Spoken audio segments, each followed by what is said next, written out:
Very good evening to you. Welcome to the programme. It's not often I can sit here and say a warm welcome to the most successful football manager in the country. I'm delighted to say I can actually say those words tonight and mean them, and by a long way too, on current record. Moreover, despite the snow and despite him living a lot closer to the beast from the east than I do, because I'm over the west side of the city, it's pretty bad over there, this guy has come in from quite a long way to the east side of the city, in fact even east of Rotherham, the club that he manages, and I'm delighted to welcome Paul Warne to the studio. Evening, Paul. Is that okay for a build-up? Oh yeah, it's not bad. I mean, to be fair, you said the most successful manager. I don't think at all time. I just think in the country. Currently. Yeah. I mean, that's a nice gesture of you to say that to me. But yeah, that's a nice intro. I've had worse. Yeah, indeed. Right. Do you know, I wasn't sure of my guest tonight, because I'm just going to show you something on screen now, courtesy of Phil next door. A little image that I just, when I was preparing to trail this programme on Twitter, I came across a picture of it, and I was trying to compare your record with a certain other manager in the Premier League's record, and when I put the two of you together, there we are. I wasn't quite sure which was which there. I think we've got Pep on the show next week. Oh, that's good. Yeah, I'm glad he's followed me. Yeah, he's smaller than you on there as well. Yeah, he's got a successful record currently as well. But you, 14 matches unbeaten. You've won 11 of those, and currently it's 7 wins on the bounce. How are you feeling about all of that right now? Oh, I'm feeling good, really. Obviously, the lads put a lot of effort in pre-season. You know, we done a lot of change behind the scenes, a lot of new faces in, you know, I got rid of a lot of players. I knew it was going to take a bit of time. Obviously, you don't often get time in football, but, you know, the chairman's been great with me, and we've been fortunate to turn it round. And, you know, in recent weeks and months, everything we've tried to put into the lads, I think, is coming to the forefront. So we've had a little bit of luck, quite obviously, but we're in a good place at the moment, so long may it continue. Yeah, 14 unbeaten is better than 14 without a win, but I'm guessing that even if that had been the case, you'd have been happy to sit there, or you would have come and sat there, because you are a communicator.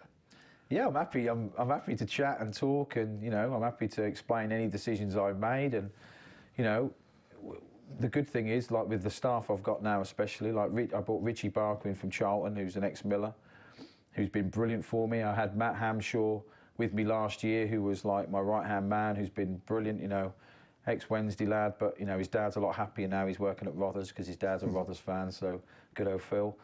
And I brought Mike Pollitt back, who was my goalkeeper at Rotherham as well, and I've got John Breckin, who's a Rotherham ledge, really. So it's all Rotherham people running the club, so it's a great place to be. I'm proud to, you know, be the manager, and even more so when we're winning. Yeah, but Matt Hamshaw's been in here a couple of times, courtesy, grateful to him. And also Richard Wood has too, and a great on-field character for you there.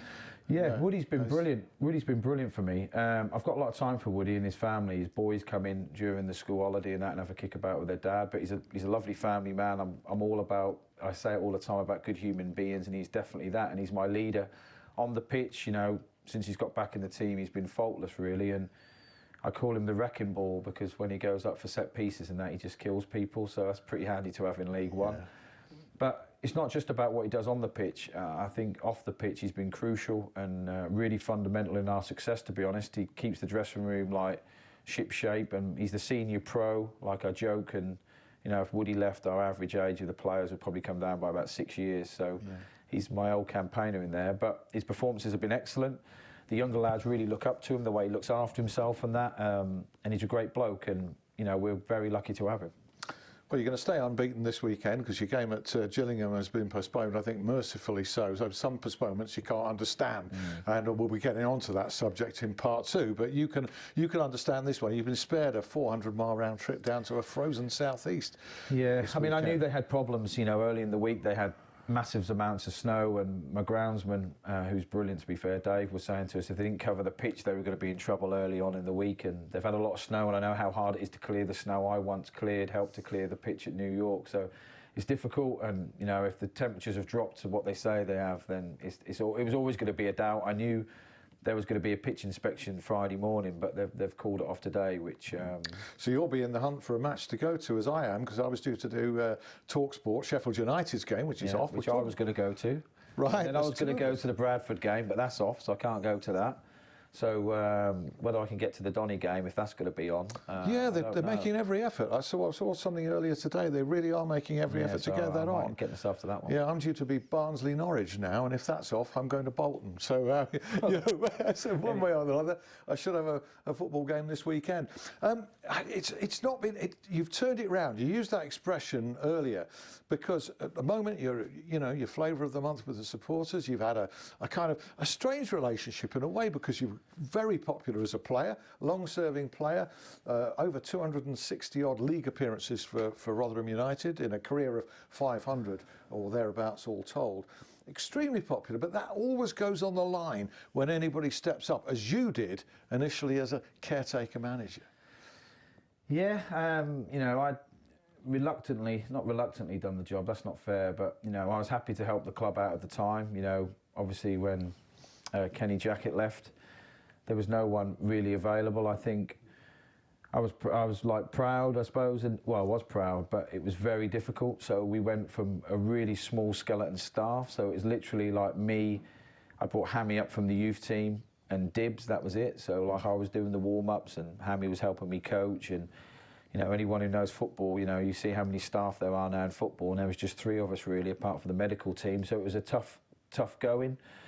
It was a really tough job, and I think, managers get changed quite a lot recently. Currently they get changed all the time, I think, but you can only have so much of an effect on a certain amount of players, I think, by the time. And in fairness to the players, probably having the fitness coach in charge probably wasn't, the most motivating for them. The one thing I had 11 good players at the club, but if any of them were injured, I was in all sorts of trouble. But we didn't play. We were competitive in a lot of the games, but weren't competitive enough. And I think the fans' frustration of the whole season. I'm not saying that the fans were pretty good with me. There's obviously a minority who didn't enjoy me being the manager, but I can understand their frustrations, because, if I'm a Norwich fan as much as I am a Rothers fan, although my son's a Rothers fan, has killed me really. But if I go and watch Norwich play and Norwich don't play well and they lose, I don't leave the stadium in a good mood. I'm hugely disappointed. So I understand fans' frustrations. I like to think that you could join me at Oakwell on Saturday. That's I know. Norwich are playing. I know. I am tempted for that. Yeah. But I'm not sure that's going to be on. But we'll talk about that later. No, not me. No. So it was difficult, to say the least. I put my heart and soul in it. I wasn't sleeping very well. I've openly said I was waking up spitting blood because I was chewing my mouth all night. I was stressed. I lost a stone in weight. So to do all that and then, people to criticise is tough. I wear my heart on my sleeve. There's no disputing that. I'm a pretty emotional guy. So it was a really tough period for me and my family. I disengaged myself a bit from my kids, which is a bit of a heartbreaking thing to say, but I did. And then to get, people to criticise you for that, it is tough. So I had to sort of get myself away from all that. At the moment, you're seeing the other side of it, but it's brittle. It's a brittle bubble almost, if you can use that you live in. Yeah, very. It can be shattered at any. Yeah, I mean, moment. I said to you off the screen, didn't I, that Mick McCarthy gave me the best bit of advice and said, do not read or listen to anything anyone ever says about you. Don't go on Twitter. Read newspapers. Don't do anything, because. It's only really at the football club, me, my staff, the players and the chairman, because I speak to him all the time, who really know what goes on and what doesn't go on. So, I'm only really answerable to all them. So, but it's difficult because I'm a really open guy. So if someone stops me in Tesco's and said, why isn't he playing? There's a good chance I'd tell them. So, which I don't know if it's a good thing or a bad thing. Yeah. But it is, I'm well aware of that. Like at the moment we're on a great run, and, I'm brilliant sitting here talking to you about it all night, about how well the lads are doing. But I'm well aware that the next 3 games we could lose, and then all of a sudden, people look at me to turn it around. But it's a real team effort. That's what's good for me. Yeah, I mean, people naturally warm to you because you're an outgoing character, and they like the emotion, I think. And naturally, you're going to have emotion too when people have a go at you. I mean, you're supposed to. I know you were showing me when you came up in your big puffer coat there. The treat, doesn't it? It kind of covers your ears, doesn't it, on match day, round there. That helps you try and not hear, because when you find it hard not to react, don't you? Yeah, I do. Not that I find it hard to react. I think I'm pretty sensitive to criticism, so I don't know if that's a good managerial trait. I think I've got better as time's gone on, but like you said, alluded to, we've had 14 games unbeaten, 13 games unbeaten. The last home game, after a few minutes, into the game, 20 minutes, I had a couple of people behind the dugout telling me we were doing it wrong and all that. And I'm thinking, just give the game a chance. And obviously, luckily, we ended up winning. But I understand what football's like. People are passionate. People get frustrated. People come and watch and want to be entertained. And I like to think at the moment they're very entertained by our team. I think we've scored in 24, 26 or whatever it is consecutive games. We're always having a right go, and we're trying to put smiles back on people's faces. And if we do that, then I'm proud of what we've achieved. Yeah, you're getting plenty of praise, but you don't see that if you're taking the Mick McCarthy advice of blanking everything out. So are you tempted to actually have a look, when it's going like this and see what people are saying? The temptation is great, but I think, for every 99 people who say great things, the one person who says something negative, that's the one I'll think of. So it's weird. When you're a player, it's great because you can be having a bad game and someone can shout on, like happened loads of times in my career, come on, Warne, come on, what are you doing? Or, you're having one. And you think, yeah, you're right. I can react and I can go and tackle, or I can get a shot off, and you're back in the game. Yeah. But as a manager, if you get abused, what can you do? If you've done your subs, you can't keep tweaking the shape. And I think that's what's really good. The structure we've got at the club now with the coaches, we put all the information in the lads during the week. So literally, once they cross that line, they've got all the information. We were talking about it today with Rich, that when someone's over the far side, the right back, you can't get information onto him. You just can't. So, once they're on there, it's up to them. People are looking at managers as if they should wave a white magic wand, and they really like managers to be agitated and, theatrical and all this. It's a sideshow. I mean, it doesn't do anything, does it, doing all of that? Might help you, I don't know. Yeah, I mean, you're right. I mean, I played for different sort of managers. So one of my managers I played for was, Shez. John Sheridan, yeah. Yeah, so I played for him. Now, he used to abuse me the whole game, telling me I was a pub player, right? Now, that suited my character. I quite enjoyed getting a good roasting. So I used to think, well, I'll prove him wrong. So I could hear him. But some games, like the sellout we had at Doncaster, it was so loud last week, I could have shouted anything on, it would have made no difference. But I'm well aware that a lot of my players like praise. So if I can praise them and make them feel good about themselves, then great. But I don't feel comfortable sitting down and watching a game. I can't do the Arsene Wenger thing. I can't just sit there and relax.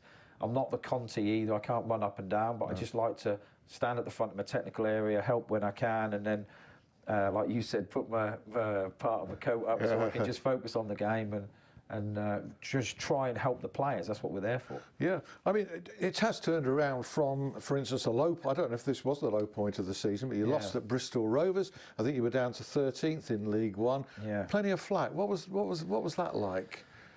Well, funnily, I wasn't aware there was plenty of flack. I know that sounds a bit naive of me. I wasn't aware. I knew that, when we started the season, we wanted to aim for top 10. Yeah. We had a run of about 7 games where we didn't win any. But in fairness, we lost at home to Shrewsbury, last-minute goal, which we definitely did not deserve. I won't lie. We lost at home to Wigan, which we did deserve. We didn't play as well as we could have. We lost to Crewe in the Cup, which was sort of unforgivable, really. We didn't play very well second half. But the Bristol Rovers game sort of emulated it, really. It was the end of that run. We'd had a few draws.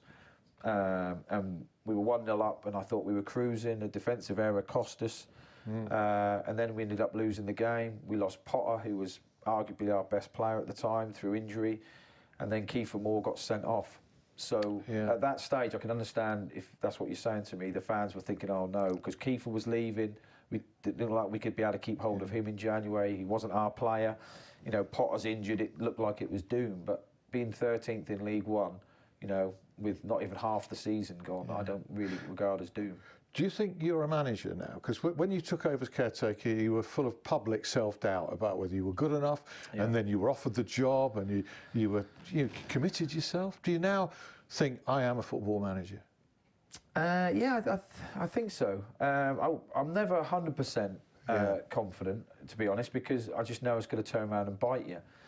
I think, when I first took the job, it was very, very difficult. It was. But looking back at myself now, a year on, knowing that I've got the players that I want to have in, we play the football that I want to play, I have the coaches around me that I want to have, then I do feel a lot more confident being top of that tree. But, I would have regretted it if I hadn't taken the job. It was the chairman who convinced me to take it. So, the chairman must have been getting some flack as well by giving me the job, I can well imagine. But in fairness to him, he gave me the confidence to do it, because he was saying, look, you've gone through the bad times, you enjoy the good times, you're an intelligent lad, you've got humility, and I think you could lead a group of men. So he convinced me to do it, and I'm thoroughly enjoying it. Yeah, there's always a risk element. There's no safe job in football. I dare say being a physio is a safer job than being a football manager, which is your previous job. Well, fitness coach, yeah. Yeah, fitness coach. Yeah. That's safer. I mean, you're there, you've turned this round, and I think it's fair to say all of us, following Rotherham,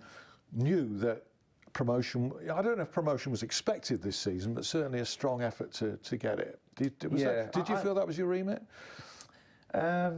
Yeah, really. I think it wasn't, a lot of clubs who come out of the Championship sometimes have that whole get sucked into another relegation fight, and the mindset was that, we were used to losing.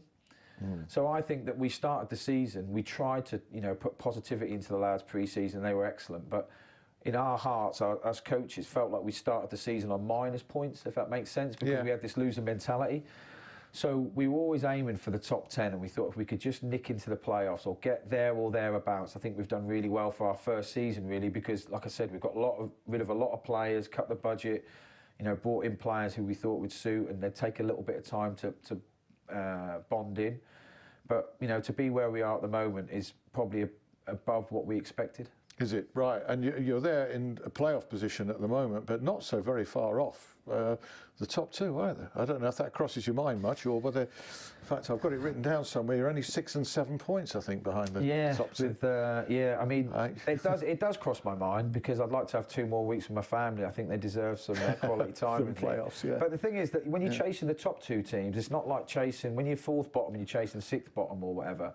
It's a bit easier because they're not used to winning. But the top 3 teams are there because they normally win every week. So to gain 6 points is difficult. I mean, we have, and I know it sounds cheesy, but we do set up every game to win, and we've done that since since Christmas. Really, we've really gone for it in every game, and luckily it's paying dividends. Now, if we keep winning games and something happens ahead of us, then all well and good. But if we can hit the playoffs in form, then I'll be pleased. Yeah, it's a credit to you that you're actually sitting here on a Sheffield media outlet, Sheffield Live TV, and it's so close. You're only talking 6 or 7 miles. So this city, big though it is, does notice what's going on over there. No, that's good. Yeah, it does. And Sheffield United having a great season, aren't they? I mean, excellent. Would you? We'll perhaps talk a bit more about that in part 2. What you think, if you've got any thoughts on the 2 Sheffield clubs. I've got some thoughts on you, certainly having seen I think it was the Oxford game, 3-1. You weren't entirely happy, but I just thought what an open, attacking, attractive style of football, and how much pace you got on different points of attack. It was great to see. I was happy and I wasn't happy. I was happy that we went 1-0 up, and then I just felt that we'd gone away from what got us the success. And watching the game back since, because I always go through the same process with the team, always show them after the game, not straight after the game, the next day in training, what was good and what was bad and what we need to improve on. And maybe I was a bit too emotive. Maybe I'd already convinced myself that some of the lads think they'd made it. So maybe I was a bit harsh on them, fairly, to be fair. Is that the time to have a go and give a roll? I didn't when teams are doing well, is that more effective? Yeah. I just think we don't have a go, really. It's more the fact that I was saying to him, like, I'm disappointed. I go down the disappointed parent route, really, as opposed to the shout and screamer.